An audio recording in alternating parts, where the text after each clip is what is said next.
lots of respect for both of those players. They were both playing really, really well, so we want to thank them one last time for competing and congratulate them on doing so well and making it to the third place match. That's really impressive.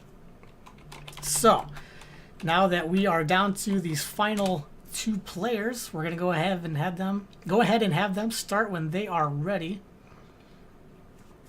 Sudaka will be on the bottom of your screen, and he will be running Hunter, Paladin, and Warlock.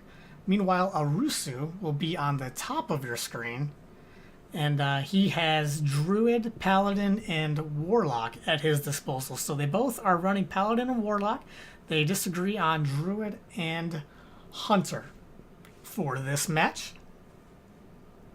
So we'll see who's able to prevail in this best of 5 conquest match for the title of Elephino Open number 10. The next Elephino Open, number 11, will be next Sunday, so a week from today, and the semifinals will start at the exact same time as these did, which was 6 p.m. Central Standard Time.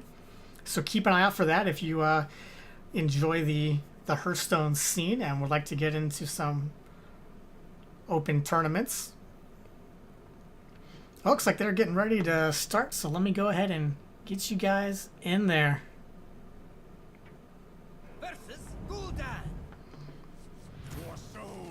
Alright, so he invited me to spectate. Let's try it one more time. Let's see if he can send the invite out again so we can flip over his cards. He has a spectate mode off, which is a check mark you can do. He tried to invite me, but because of the way I had the stream set up, I had to spectate Sudaka first, so I was unable to accept that. So doesn't matter. He was able to invite us again, so we can see both players' cards in action. Both decided to open up with the Warlock. Or, I'm sorry. Arusu decided to open up with the Warlock. Sudaka opening up with the Paladin. Wow, I don't know where that came from.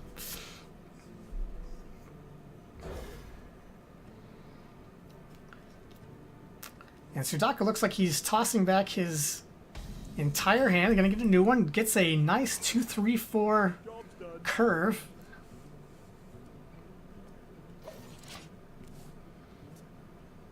Arusu's going to have to play it a little bit slower here in these couple opening turns. Not a huge deal for him. That's kind of what he wants to do. Tap into his answers. Sudaka going to be able to take initiative on the board here with the mini bot or the knife juggler if he wants to. All depending on how aggressive he wants to be and whether or not he feels Arusu has an answer to the knife juggler, like a dark bomb, for example.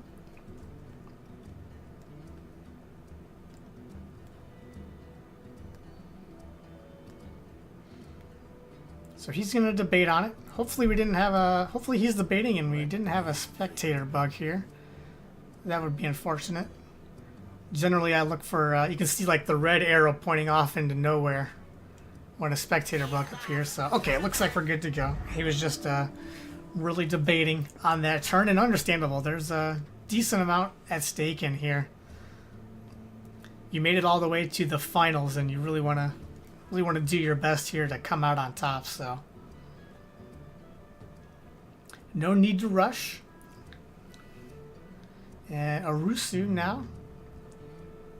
We know he does not have the dark bomb.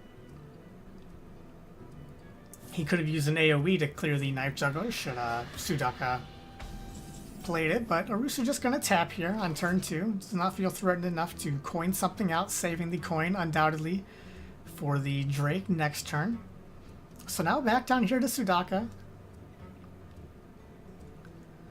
He's got a couple options. He's debating both of them. Gonna go with the muster.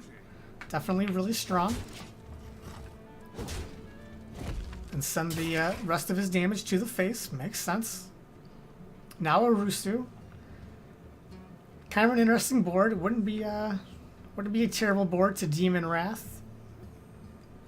He could also coin out that Twilight Drake, as I mentioned last turn.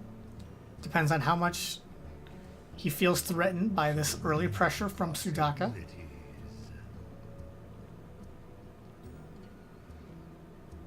Looks like he is going to go with the Demon Wrath, kind of slow the game down just a tad, save the Drake for next turn. This opens the window a little bit for Sudaka to go on the board a little more with the Knife Juggler and Seeker Keeper if that's what he wants to do. He's already seen an AoE, so he feels a little bit safer, perhaps, extending into the board. On the other hand, you see that Arusu used a AoE on not that threatening of a board right now, so that could be a read for him that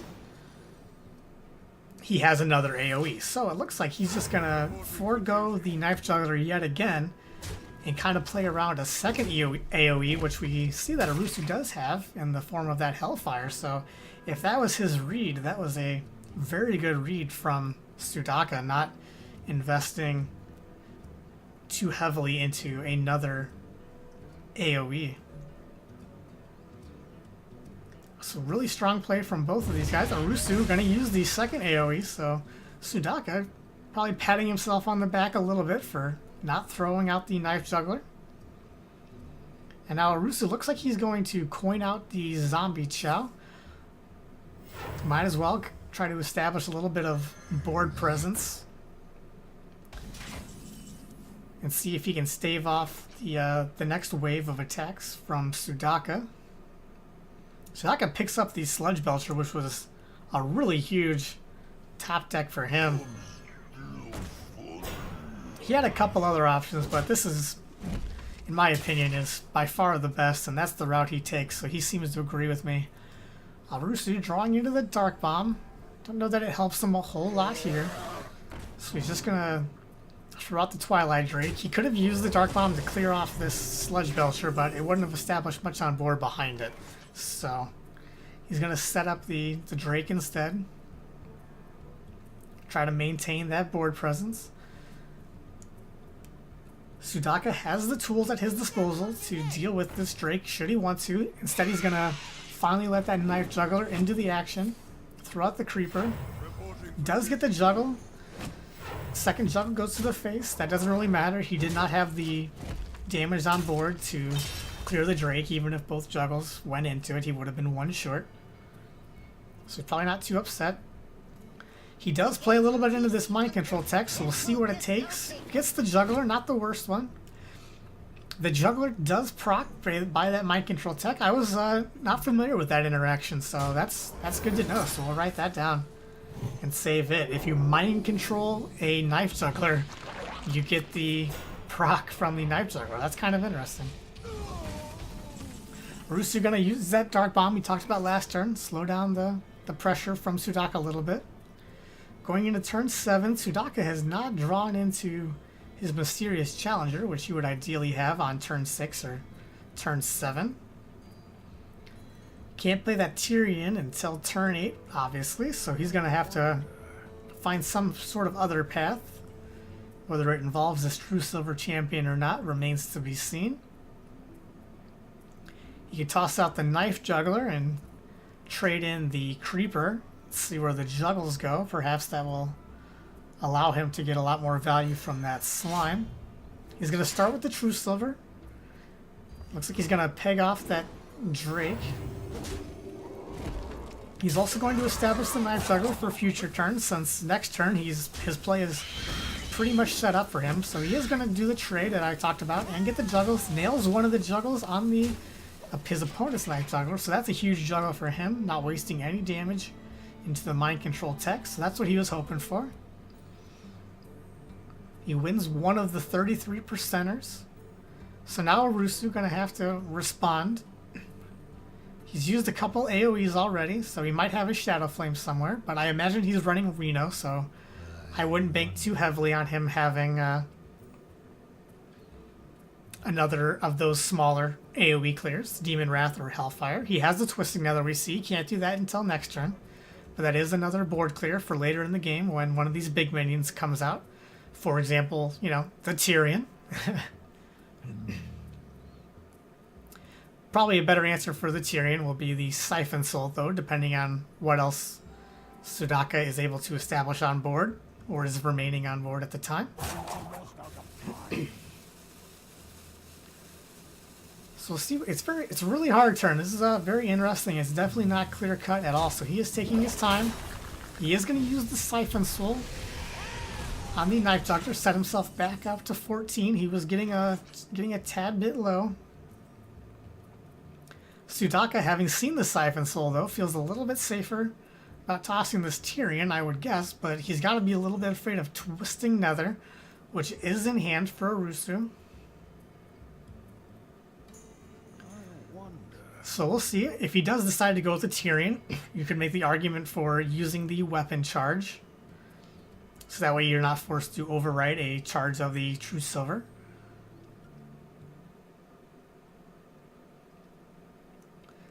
So we'll see what he decides to go with here. He does throw the Tyrion out there. And now if he's sensing a Twisting Nether, he would not trade. So he's banking on his opponent not having a Twisting Nether. So he does decide to use the trade there on the minion. Arusu, the Twisting Nether seems like the only option to me with his health total if he throws out the Dr. Boom to be more aggressive. Oh, the Faceless Manipulator works as well. He just top decked that Faceless Manipulator. So he's going to create a Tyrion of his own for a little bit cheaper, able to heal himself back up. Sudaka able to deal with this pretty nicely, though. He has the 1/1 hatchlings to pop off the Divine Shield. And he could even set up the Redemption and make it so that Tyrion is the only minion remaining on board if he wants to. Kind of bait out the removal, and then Redemption comes on Tyrion, and that would be unfortunate for Arusu. He's not going to do that. He's going to set up his own 3/3. Now he's deciding if he wants to use that to trade into the Earthen Ring or if he wants to go aggressive and hit his opponent in the face. He decides to go that route, assuming that Arusu is going to have to get through this Tyrion anyway, so doesn't want to miss the valuable damage to his opponent's face. Arusu still trying to cling to his life total. So we'll see what he goes for here. He's going to trade in first and then use the Mortal Coil. He draws a Implosion. So he sets off the Redemption, and now he's going to use the Twisting Nether. So he wanted to see what that secret was before using the Twisting Nether in case it was Avenge. He wanted to make sure he got the value out of that. Sudaka, with that unfortunate card for him, he doesn't want to play because it would overwrite his current weapon, and that would just be... doesn't seem like as strong of a play. It would establish more of a board presence if that's what he values this late in the game. He's just going to keep the weapon though, so that makes perfect sense. Arusu has the Lotheb. Looks like he's going to Lotheb, Abusive, and taunt them both up to get in the way of Sudaka. You could even decide to swing face if he wants to, or kill off the minion if he wants to play around any buff cards that Sudaka might be running. But it looks like he's pretty low, so he's going to go to the face here and go on the aggressive here. He has a lot of damage next turn, so he would have lethal next turn if his board remains, or if Sudaka is forced to use his weapon and the minion to clear the Lotheb. That would obviously be essentially the same thing. So I don't see a way out of this for Sudaka. And it appears that Arusu, unless I'm mistaken, is gonna take game one with his Warlock. And that's what happens. Sudaka sees it happening, so he knows that there was lethal on board, didn't see a way out of it, so he's just gonna go ahead and concede game one over to Arusu and his Warlock. So we're getting ready to start game two here. Arusu will have to switch classes. Since this is Conquest format, as we talked about earlier, his Warlock will be locked out for the remainder of the tournament, essentially.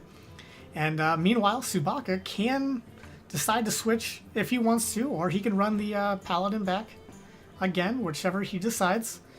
Again, we did stress that this is the championship match, so the importance of this match is pretty high to these players. They've invested a lot of time and effort into playing in this tournament, so they want to make sure that they get these next class picks correct. So they are going to take a little bit of time here and really think through what they want to play this next game with. Okay, it looks like they have decided. Let's get into the action. Oh, we got a reverse. So it appears that, so Arusu now on the Paladin, and Sudaka here on the Warlock. So a little bit of role reversal here. Sudaka, though, is running more of the Zoo, if I remember correctly. And Arusu is running the Murloc Paladin. So they're playing the same classes as their opponent played last game. However, they are both different variations. So we're getting to see the a little bit of something new as last game here. And see the strength of both of these classes having two different or multiple different builds that are viable on both ladder and tournament play. So you're getting to see a couple here if you're looking for a cool new deck to play on the ladder. Both of these classes are very strong and have a lot of versatility in their builds. Sudaka going to keep the 1 and 2 drop, establishes a really nice curve here if he wants to throw the abusive out there. Doesn't have to. He's got the coin. That coin 2 drop makes his decision a little bit easier. He can coin 2 into 2 if he wants to. Arusu has a couple of his board clears already. He's got the Doomsayer, which could be nice to clear up the early pressure if he feels he's fallen behind too early on in the game. The Nerubian Egg is a pretty nice counter, though, to that Doomsayer going off. Prevents a full board clear. Sudaka is going to coin. Going to go with the Haunted Creeper. Makes a lot more sense than the Egg. Allows you to attack with it next turn. Pick off the hero power if that's what Arusu's forced to do. And it looks like it is. So now Sudaka, having the Haunted Creeper, could take the value trade if he wants to. And we'll see what he decides to establish on the back side of that. If he throws the Egg out now, he can buff it with the Cleric next turn. So that seems pretty strong to me. That appears to be the road he's going down. Arusu was just with another hero power, but as we talked about earlier, he is very comfortable with this deck going slow. He has heal, he has removal, he has clears, and then he has the burst at the end. So he just wants to stall out this game as long as he can and just cycle through his deck to draw those Murlocs and into the anything can happen to burst down his opponent at the end. So the slower this game goes, the happier he's going to be. Sudaku, yes, with the Zoo, though, generally they want to get out and go pretty quickly, so I wouldn't be surprised to see him establish a bigger board here. Looks like he is going to take the value trade. He was debating on the Bran Bronzebeard this turn, because then next turn he would have gotten double value from the Cleric or the Abusive Sergeant. The Direwolf Alpha is not a battle cry, so it does not benefit from the Bran. Arusu going to set up his True Silver. Clear off the largest current threat. And now Sudaka has the Bran Abusive if he wants to take that. He also has the Voidwalker if he wants to throw that in the way of the True Silver. Eat up that second charge. And prevent it from killing the Bran. If he does go with the Bran Abusive here, he leaves his Bran exposed. So I don't imagine that'll be the play. If he throws out the Bran, he'll probably do the Voidwalker, unless he just wants to get out a lot of pressure and get a lot of damage as quickly as he can. He could have gone with the Abusive. That would have been a viable play as well. He does go with the Voidwalker. Now Arusu. Not enough mana to do the Wild Pyromancer Consecrate. So he's going to have to... That would have been a fairly good clear here. He could have weaponed into the 4-4 and fully cleared the board, but not enough mana. So he might just tempo out this Doomsayer, knowing that it's probably going to die, but it will heal him. And then he has the board clear next turn. So he is... If he does go that play, it's because he's really not threatened by the board because of the play he has next turn. Oh, I guess I was mistaken. That would not be a full board clear, would it? Because the Bran would not die. I guess I was thinking of a if there was inequality there.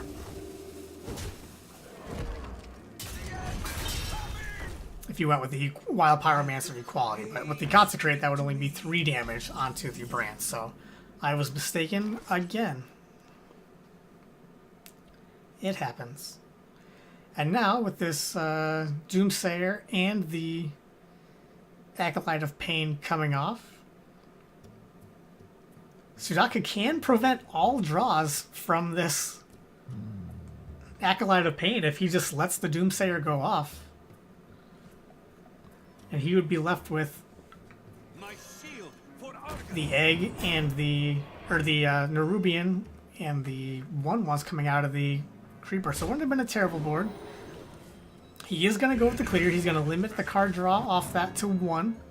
Thanks to the Bran Bronzebeard, that abusive permits the Haunted Creeper to clear off the Doomsayer very nicely. Keeps the board presence. Here comes the Wild Pyromancer Consecrate we talked about.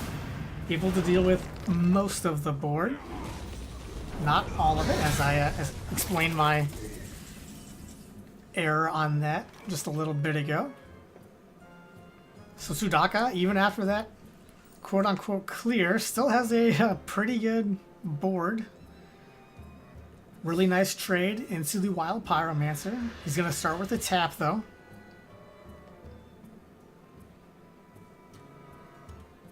Looks like he is going to take the value trade here. Makes complete sense. The Flame Imp does get the effect of the Bran, but unfortunately it's a negative effect, so... Generally don't want to do that if you can avoid it, unless you just really want the pressure out there. The Void Terror is what he's debating on right now. I would be willing to bet. Deciding on if he wants to play it and where he wants to play it. He is going to destroy the Bran so that now he can play the Flame Imp. So he buffs that up just a tad into a 5/4. Removes the Bran effect off the board, so the Flame Imp will only do 3 damage. Maintains a really nice board presence here. And Arusu's going to have to start getting into some more clears. He has the other Consecrate, but that doesn't get rid of a whole lot of pressure. This Aldor seems to be a better answer. He could have done both, or he still can. Looks like he's going to Aldor down that Void Terror and start using these Murlocs to clear and make some value for his Anything Can Happen. That's the first Murloc to die for him, if I'm not mistaken. So he's going to have to start drawing into those Murlocs if he wants to prevent that Anything Can Happen from becoming just a 2/1. Meanwhile, back down here with Sudaka, he would have had a lot of damage in hand had the Aldor Peacekeeper not come out. He would have had enough for lethal. But alas, that is not the case.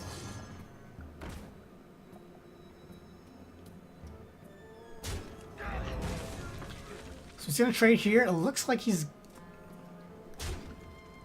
going to allow the Doomsayer to go. Oh, he's okay. So it's going to be buffed by the wolf. So that's what that will allow him to kill it. Okay, there we go. That makes sense. I was a step behind. He played it perfectly, buffing the Doom Guard with the Direwolf Alpha, allowing him to finish off the Doomsayer. He does have to discard the Abusive, but not the end of the world. And now Arusu with a kind of awkward hand. He does have the Lay on Hands. We'll heal him up and allow him to draw a couple cards, but he's going to be taking all of this board damage to the face again. On the other hand, he could Consecrate, which would clear 8 damage from the board. Or 9 damage from the board if you include the 1/1 on the end. I was including the Direwolf Alpha, but I wasn't including the 1/1. So anyway, it does clear 9 damage from the board.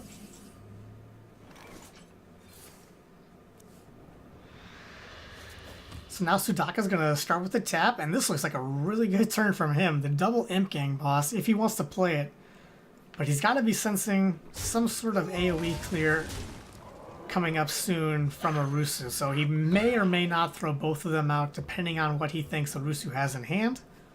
If he wants to go all in on it. He does decide to go all in. Figures Arusu only has 4 cards in hand. And if he's got an answer to this, then so be it. He does not. The Lay on Hand's going to heal him up and help him stabilize just a tad. Drawing into that Sludge Belcher could be huge. Sudaka not running out of minions, though. He gets the Loatheb and taps into the Dark Iron Dwarf. Only able to play 1 this turn. Opts for the Loatheb. It locks out the anything can happen, but as we stated earlier, the anything is not too great, so that Loatheb just on there mostly for the board presence, not to lock out any spells, really. Still a very strong minion on the board. It kills the Sludge Belcher very nicely if that's what he wants to do with it. It appears he is going to take that trade, and we'll see how full he wants to make his board. He's going to trade in the Imp Gang boss to produce another 1/1. And we'll see how he wants to deal with these. He is going to use the Dark Iron Dwarf to trade in here, so he's going to leave 1 space open on his board if he wants to. He can throw out one of these minions. But it would prevent minions from coming out of the Imp Gang boss, so let's see if that's something that he cares about or not.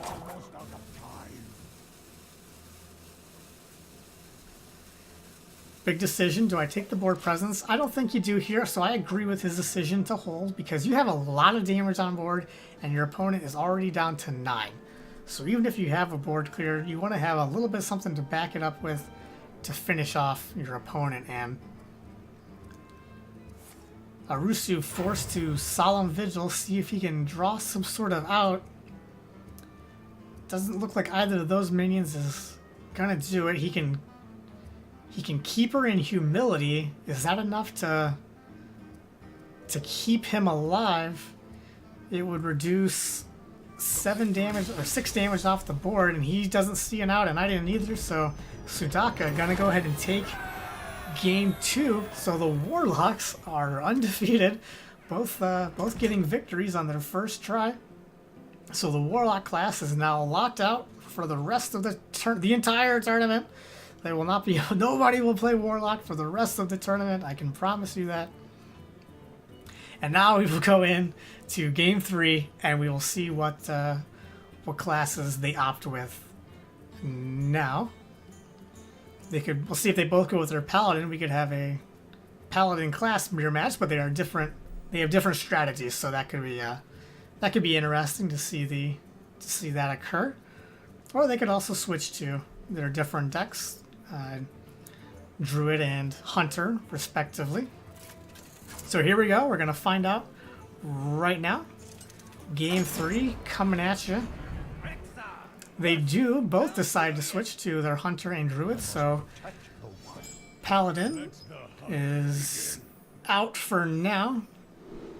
Neither player too pleased with their Paladin's performance in this match. So they're both going to try something new here. See who can squeak out a win. Sudaka's Hunter, we saw earlier, is the more aggressive style. Arusu's Druid looks like the mid-range variation. So we'll see if he can draw some smaller minions. I assume he'll be throwing back some of those larger ones. to hold off the pressure from Sudaka. You generally expect Hunter to try to kill you fairly quickly, so you want to have some early game presence against them. It's generally pretty risky to hold on to those big minions. But we'll see what he decides to do. Perhaps he's got a plan. If he can draw onto an innervate, those can be super strong. He is going to throw back his whole hand, it appeared. He does pick up the Wrath in the swipe that he can use for removal here early on. Sudaka has the Knife Juggler, which could be answered pretty nicely by that Wrath. But for turn 1, unless he wants to coin something out like a hero power, I imagine he'll just be passing it back. He does. Sudaka here has the Knife Juggler if he wants to play it, but if he's afraid of Wrath, he may just invest in the hero power here. He's going to throw out the Knife Juggler. Even though Arusu does have Wrath here, it pretty much forces him to use that Wrath in this situation and prevents him from establishing a board of his own. So Sudaka will be free to take initiative on board again with either the Wolf Rider or the Eagle Horn Bow, deciding on what he wants to use. The Wolf Rider entices a hero power if that's the path he wants to go with. He's going to go with the Worgen Infiltrator, set up the stealth, and invest in that hero power that we talked about. So definitely very viable. Start using that super strong hero power to damage your opponent. Arusu just stuck with the hero power again here. Didn't want to coin out the swipe. He has an insane combo already with the Force of Nature double Savage Roar. If he can withstand this this pressure long enough to get an Emperor discount, or even just survive until turn 8 now thanks to the coin, he's going to have a lot of damage coming in later turns. So he's going to use the coin now, though. Seems to make a whole lot of sense. Set up the taunt, slow down the game a little bit, force Sudaka to have an answer for it. He does have the Owl, and the Owl is a beast, so now the kill command hits for 5 if he wants to use that play. Not saying he should, just throwing the option out there. He's going to go with the bow instead, having the Mad Scientist on board already, so he can use that to pull out a secret in the upcoming turns, assuming no silence from Arusu. Now that the Owl has been used, though, this Innervate Ancient of War is going to be a lot stronger. And Arusu going to take the value trade on the Owl as well. So now he's clearing off the Beast synergy, I imagine is why he made that trade, so it makes a whole lot of sense. So now Sudaka, that kill command, unless he pairs it with the Unleash the Hounds, not able to get the 5 damage capability. So this is quite the wall Arusu has now that Sudaka's got to sink a lot of damage into that he really doesn't want to. He is going to pair Unleash the Hounds with the kill command, will allow him to get through the taunt this turn, despite deciding on how he wants to do it. He does not have to use the weapon if he doesn't want to. He can use that, pull out the secret, and then attempt to get the secret procced next turn. So that way he gets another charge on the bow. So this is an explosive trap. So he's probably expecting his opponent to trade, and therefore will not be getting the value from the weapon, or from the secret buffing the durability of the weapon next turn.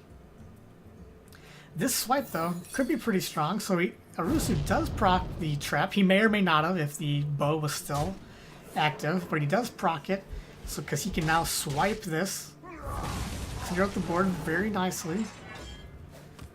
And Arusu can even do more damage to the face, so they're both at a fairly equal life total. Sudaka still hit with a decent amount of burst, especially with that hero power. That's 9 damage in hand over a couple turns. And with that hero power over those same 2 turns, that's a lot of damage coming at him.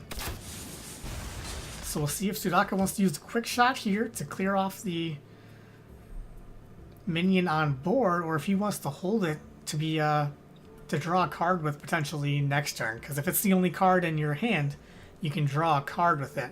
But if he's able to use it to clear off this Druid of the Claw, it forces Arusu to have another answer to this Druid of the Claw. And a hero power would be great for Sudaka if that's the way it has to go down. And it would also prevent the Dr. Boom from coming out. So, obviously he does not know that portion. That's just the benefit that we have. So looks like he is going to attack face with the Wolf Rider. And he's going to hold the quick shot, going to allow Arusu to trade that off should he want to. Arusu, feeling the pressure, going to use the heal from this Ancient of Lore. He's got quite a bit of value in his hand, so he didn't really need to use it to draw cards, especially with the pressure that Sudaka was putting on. So, makes complete sense. Sudaka picking up the next weapon, though, is going to be able to put on a lot of damage this turn. So paired with that hero power that we've talked about, the weapon and the quick shot is enough for lethal even if Arusu hero powers. And Arusu does not have the mana to combo or the heals to survive next turn or a taunt, so he may not know it yet, but because with the hero power, technically he's alive to the weapon and the hero power as long as he clears the Wolf Rider. He's not dead on board. We know the quick shot will disrupt that. So we'll see what he decides to play out here. Maybe he can draw into a taunt. He does not. The Big Game Hunter not going to be the answer. He is going to go ahead and go up to 6 because he has to. Otherwise, he's dead on board. But this quick shot, along with this kill command, might have been enough. Anyway, if he gets Huffer out of it, he would have been able to kill him as well. Doesn't need it. The quick shot's going to go ahead and finish it off. So Sudaka going up 2 games to 1. He gets the victory with his Hunter. So now he is just left with his Paladin, his Secret Paladin. Arusu was running the Murloc Paladin. So we're just left with his Secret Paladin, and Arusu can go with his Druid again, or he still has his Paladin. We're going to find out right now what they decide to go with. Arusu sticking with the Druid. Sudaka, as we stated, got the Paladin. Let's go ahead and give the Hunter a check mark. And that puts Sudaka 1 win away from victory and taking the series here. We'll see if he can close it out in this game, or if Arusu, in his comeback fashion that we saw in his last series, if he's able to pull it back yet again.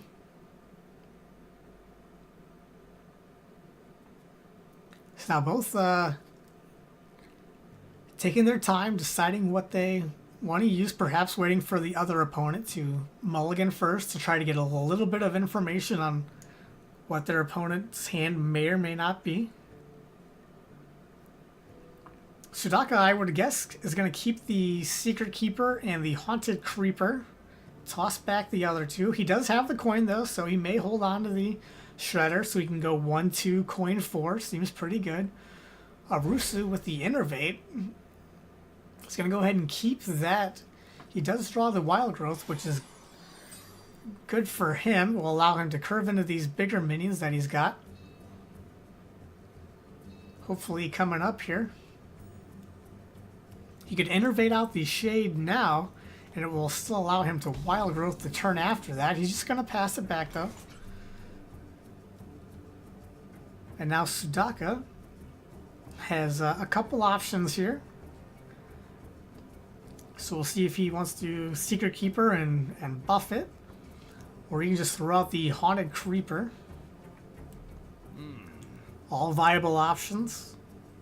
It's just a matter of preference at this point. He's flirting with that coin just a little bit. So I would be inclined to guess that he's going to use 2 mana of some sort. Nope, he's not. He's just going to throw the Secret Keeper out there. I suppose this makes sense because the Secret Keeper dies to Wrath whether he buffs it or not, so he's just going to hold that secret. Arusu going to use the Wild Growth, going to help him ramp into those later turns. Sudaka, now that his Keeper is alive, he's got some options here. He's going to go with the Coin Muster for battle. Seems to be pretty good. Puts on a lot of pressure. We are going into turn 4 for Arusu, so a swipe is possible, but it would not kill the Secret Keeper. Now a kind of awkward turn for him. He's got the Keeper of the Grove is on curve. He can use that to kill the Secret Keeper.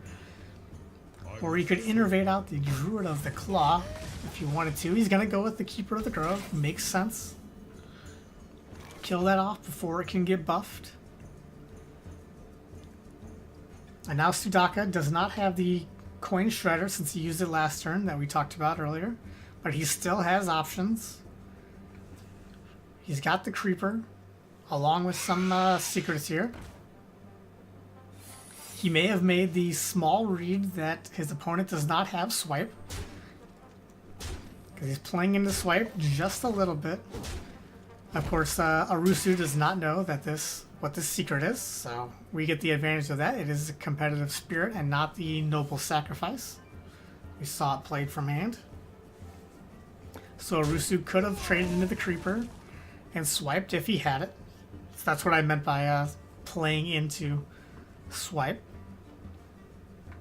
So Arusu has narrowed it down. It is not noble sacrifice or avenge or redemption. So he's probably got a pretty good idea that it is competitive spirit. Now he knows it is competitive spirit since it was not repentance. So he's going to use the hero power here to make that only go off on these 2 minions. So competitive spirit getting a decent amount of value there. Now Sudaka has got the Piloted Shredder. He is going to throw that down. Looks like he's going to trade in to keep his entire board alive. He's going to use the Haunted Creeper. Makes a lot of sense. And now Arusu with 6 mana is kind of awkward. Does he innervate out the Ancient of Lore, or he looks like he's going to innervate out the Druid of the Claw and the Shade of Naxxramas, so that looks pretty good if you ask me. He's going to take the value trade there as well. A Consecrate here would be really good. He does not draw it. He is going to want to deal with that Shade before it gets big again. So I'd imagine this trade coming in from the Creeper so that he can weapon down that Shade. Leave Arusu with just the most recent Shade that is still stealthed. And we'll see what he wants to back it up with. He's drawn into a lot of his secrets, so even if he top decks the Mysterious Challenger, he's got most of those secrets in hand, and he's already played the competitive spirits, so if he doesn't play secrets now, a Mysterious Challenger would only pull out a Noble Sacrifice and an Avenge, where he can put them all up now. Seems to be pretty good. Why not? He's got a nice little board going up there, so if he can kind of slow down Arusu, force him to navigate through these secrets. Arusu's already seen the competitive spirit, so he probably knows what these 3 are.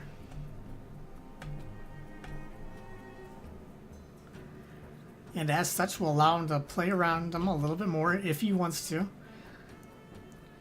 He's debating on dropping this Ancient of Lore. He doesn't feel threatened by this board. It's not going to be buffed by competitive spirit. He's banking on your opponent not running 2 competitive spirits, which is usually a safe gamble. But if you think they have it, you can go with the Force of Nature clear. So he is going to do that. Not going to be able to quite clear the entire board because of the Noble Sacrifice. But he will be able to pick off most of it. Gets the Redemption to go off on the Noble Sacrifice.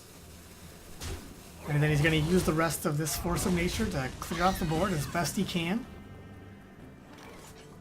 It does leave good traits for Sudaka to clear off the Shade and establish the mini-bot and hero power if he wants to. Or he could have pressured to the face. Both would have been viable. Looks like he is going to take the trade. Seems like the smart play there. Arusu playing the Piloted Shredder into the Repentance. Which is why he did not use the Ancient of Lore last turn. Did not want that getting Repentanced. So really strong play for him, navigating those secrets. Sudaka gonna see what's behind door number 1. Establish his own mini-bot, because that's about all he has right now until next turn where he can drop the Tyrion. Arusu can take some value trades here, set up his Ancient of War, which was really annoying for Sudoka last game, but he was still able to overcome it and get the victory through the Ancient of War with his Hunter. So Arusu just going to establish the Ancient of Lore, draw a couple cards, use the hero power to pop off the Divine Shield, or see where he decides to go. He does take the value trade, so he wants to keep his minion alive, values that going forward. Put your faith in the light. Sudaka undoubtedly throws out the Tyrion to nobody's surprise. He takes the value trade there, so good work from Arusu, forcing his opponent to take those value trades, getting more out of his minion. Arusu now looks like he's going with the Savage Roar. He could use that paired with the Living Roots to clear the Tyrion. Use the Living Roots to pop off the Divine Shield. And the Ancient of Lore to clear it off if he wants to.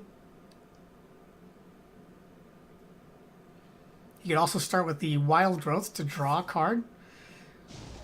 Nope, he's just going to go straight in with the Savage Roar. Oh, he's going to clear it off with his face. He's going to take 6 damage to the face. Set up the Ancient of War to slow down Sudaka and that weapon.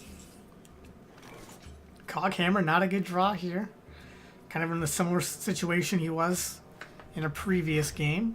Not wanting to override the weapon.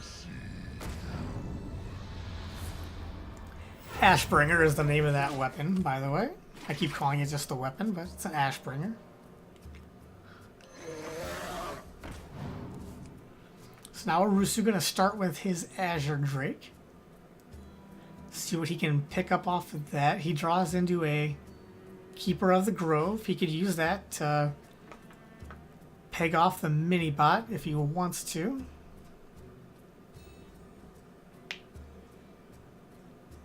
That appears to be the play he's going for. He doesn't have enough to hero power on the backside of this.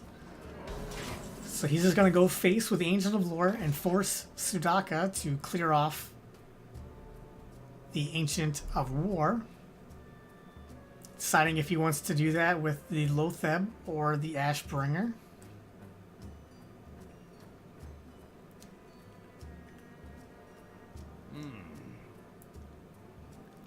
He doesn't seem like the most optimal play, but if he wanted to, he could have tried to get the Coghammer to land on the Lotheb, but that would have been overridden his weapon, so now he's going to do it, now that he's cleared the board after that. So he cleared the Ancient of Lore first, got more value out of the Ashbringer, and now making sure that the Divine Shield taunt buff from the Coghammer lands on the Lotheb. So that was sequenced very nicely, if you ask me. Able to establish the taunt to get in the way of combo if your opponent has it. We know that he does not. He doesn't actually have any pieces of the combo. The swipe here is going to be used to clear off most of the Lotheb. We'll see if he wants to use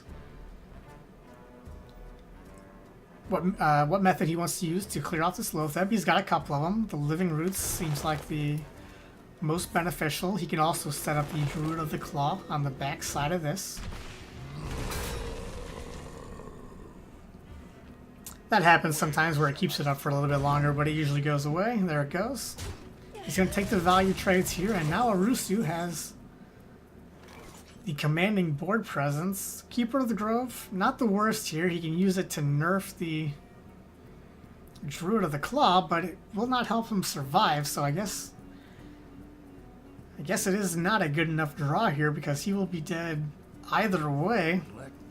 Just realized how low Sudaka had gotten, and now Arusu taking game 4, going to even up the series, and we are going to yet another game 5. We'll see if Arusu can complete the comeback. It wasn't quite as big of a comeback as he had to overcome in his last series, but he was still down 2-1, and now he's able to even it up 2 games apiece. So we will go to game 5 between these two phenomenal players, both playing super well throughout this entire tournament and are not disappointing us here in the finals. So both players know exactly what classes they have to use, so I imagine they'll be starting here fairly quickly, unless they just want to take a quick personal break to kind of gather themselves and come up with a little bit of a plan here on what they want to do in this next game.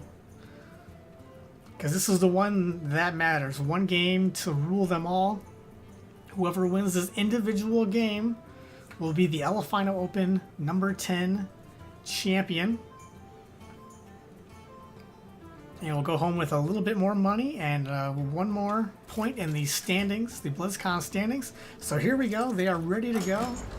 Let me get you guys into this action. We will give the Druid his checkmark. So we finally get to see that Paladin mirror match that I was talking about earlier. Sudaka on his secret Paladin we just saw. Arusu on his Murloc Paladin we've seen previously in his last series and earlier in this series. So we'll see which one can prevail. Sudaka's got a pretty good start here. He doesn't have the coin, but he has the 1-drop in the secret if he wants to keep it. Or he can decide to toss it back and go for the 1-drop and the secret keeper. Or generally you toss back your secrets anyway because you want to pull them out with Mysterious Challenger. But Avenge is one of your secrets that you generally run 2 of. So I suppose if you're going to keep one so you have something to play on turn 1, you could make the argument for keeping one of those. If you're going to play out Knife Juggler on turn 2, Noble Sacrifice is generally the better option. Protects your Knife Juggler a little bit better. We'll see what he decides to do here. He is going to keep the whole hand. So now he can toss out that Avenge here on turn 1 if he wants to. Or he can hold it. Forces Arusu to play around it. So he would have to expect the Noble Sacrifice. Could protect his Knife Juggler regardless, just the fear of Noble Sacrifice. Could be enough to protect your minion next turn if that's what you decide to play. Arusu, meanwhile, not having much of a turn unless he wants to coin out his hero power. He does not, so he's just going to send it back down to Sudaka, who now has to decide which one of these really nice 2-drops he wants to play. What a rough life he's having right now. Which good minion do I play? He's going to go with the Creeper because of how nicely it trades with Arusu's hero power. He saw that he didn't have a turn last turn on 1, so he was hoping that all he would have to do was hero power. And this was the best option to clear off that hero power, aside from the Knife Juggler sniping a juggle on it. It still potentially could if he wants to do the Knife Juggler Secret Keeper. That's an option. See if he can nail the juggle. If not, he has the Haunted Creeper to clear it up as a contingency plan. Looks like he's just going to throw out the shielded mini-bot instead of the Juggler and the Secret Keeper. He's going to take the trade we talked about with the Creeper, not wanting to rely on the Knife Juggler to get that.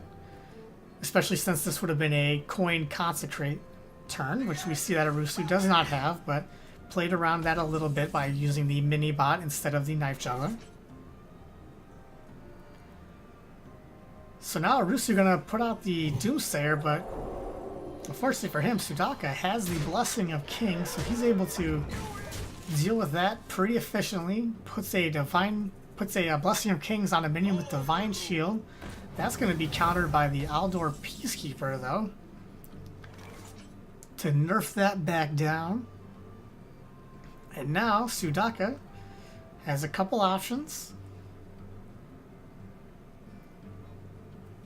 See how he wants to navigate this.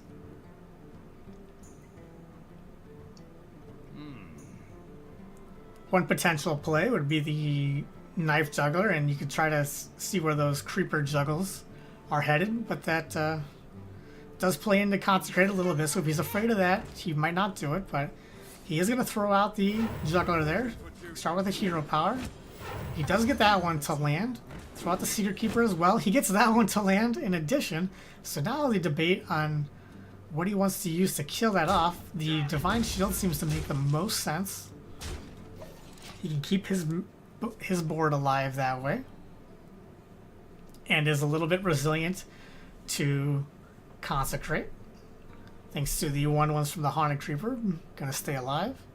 Arusu still does not have it, so this board gonna continue to get a lot of value.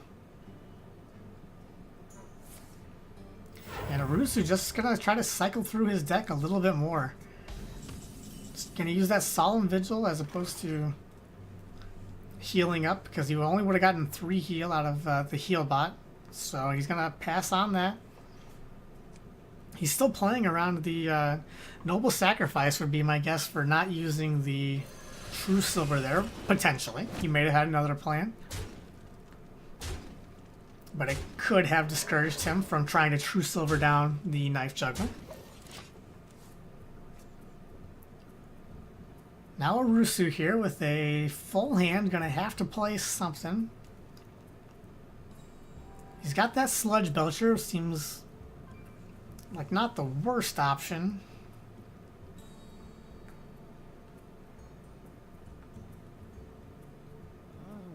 So many options here. This could be this is a very important play for Arusu, so he's gonna want to make sure he takes his time and figures out what this secret is correctly.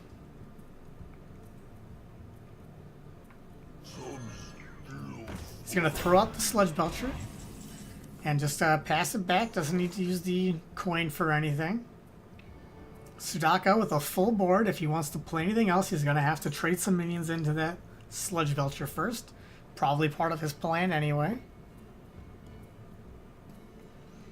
He's got a lot of little minions that he could start to cash in if he wants to. Hasn't drawn any secrets since the beginning to buff those Secret Keepers. So those have been kept down to a very small size so far this game. Gonna start with this, see if he can get the Juggle. He does get the Juggle. So that Juggler was spot on there. Now decide how he wants to deal with this Slime. He is gonna cash in one of his minions so he can play another one from hand, would be my guess. See if he wants to toss it out first, see if the Juggle can come through for him again. It does not a big deal. He's got a couple other minions he can use to trade in. He's going to use the 1/6 mini bot. Makes the most sense to me. Keeps the other ones healthy. Go face with the rest. And now Arusu gonna have to try to navigate a way out of this. Even if he does have a, even if he did have a board clear, Sudaka's board is pretty resilient to it with the Haunted Creeper and the piloted Shredder. He could coin into a Lay on Hands, but that would heal him. He could also do the anti-heal bot if he wants the same amount of heal. So that would make a little bit more sense there. He's debating on the heal bot, seeing if it's enough to keep him around for a couple more turns and help him stabilize. He's also going to coin out the Aldor to nerf that piloted Shredder and try to slowly come back on board here. The Consecrate, I don't believe, is enough damage. We've got 10 damage on board, so that'd only be to 12. He could use it to make the trades much more efficient for him, so he is going to toss it out there. He can now use a couple of these smaller minions to clean up the board if he wants to.